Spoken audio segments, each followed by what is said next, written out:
जय जगन्नाथ। आपण मानक अनुरोध भिडटी जदि भल लगे ताले भिडटी को लाइक शेयर सब्सक्राइब करेंगे।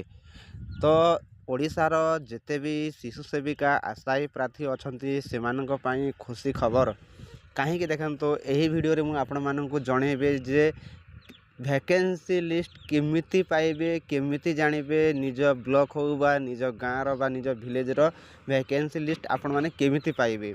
ठीक अच्छे तो देखो ना ओसेपा तरफर ना गत 11 डिसेम्बर रे चिठी करा जायछि।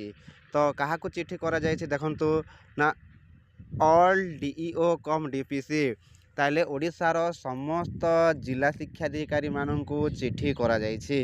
कौन पाई ना देखो एंगेजमेंट ऑफ शिशु सेविका इन गवर्नमेंट स्कूल हैविंग शिशु बाटिका विथ प्रिस्क्राइब्ड एनरोलमेंट स्ट्रेंथ। तो देखंतु ताहले एही चिठी माध्यम रे ना प्रत्येक विद्यालय रे एनरोलमेंट स्ट्रेंथ केते अछि बा प्रत्येक विद्यालय रे ना शिशु बाटिका क्लास 1 आउ 2 रे केते जण छात्र छात्री पढुचंती ताहार रिपोर्ट मागी छंती ना ए समस्त जिला शिक्षाधिकारी मानू। तार अर्थ होउछि वर्तमान ओडिशा सरकार तरफर शिशु सेविका नियुक्ति पाई प्रक्रिया आरंभ हो गला।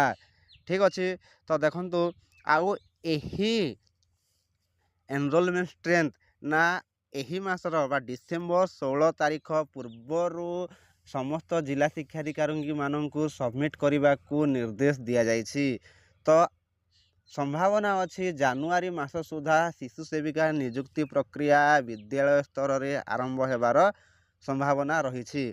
ठीक अच्छे तो देखंतु ना क्यों भले फॉर्मेट अच्छे से फॉर्मेट जानतु तापर मु शेष रे कहबी जे आपणकर गाँव रे विलेज रे बा ब्लॉक रे ना वैकेंसी केमिति जानिबे। ठीक अच्छे तो देखंतु से फॉर्मेट कौन अच्छे देखंतु ना स्टेटस ऑफ शिशु सेविका एंगेजमेंट ताहे एही भली फॉर्मेट रे प्रत्येक विद्यालय हेडमास्टर माने लिखित प्रकार रे बीओ बा डीओ को जणेबे जो निज विद्यालय शिशु बाटिकार स्टेटस कौन रही बा तांकर एनरोलमेंट स्टेटस कौन रही तापरे ही वैकेंसी लिस्ट आसीबो। ठीक अच्छे तो देखंतु एटी कौन कौन अच्छी से स्टेटस फॉर्मेट रे देखंतु ना serial number name of the district total number of school having शिशु बाटिका ग्रेड एटा सब स्कूल रे अच्छे। तापरे टोटाल एनरोलमेंट इन शिशु बाटिका एच पर एक्चुअल ताले शिशु बाटिका रे केते जण पिला अछंती।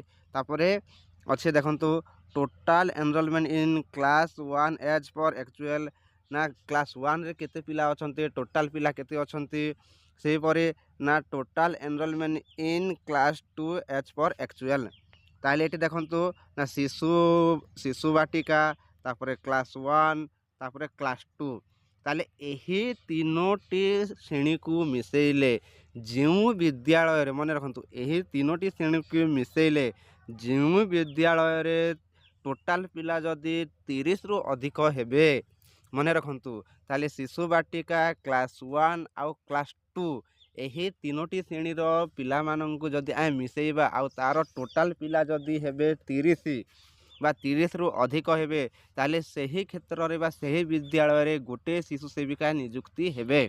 ठीक अच्छे ताले एही भली फॉर्मेट आम प्रधान शिक्षक माने ना निज स्कूल रो वैकेंसी स्टेटस निज उच्च पदस्थ अधिकारी को जणेबे तापरे डीओ ताकू अप्रूव करिकी वैकेंसी लिस्ट बाहर करिवे।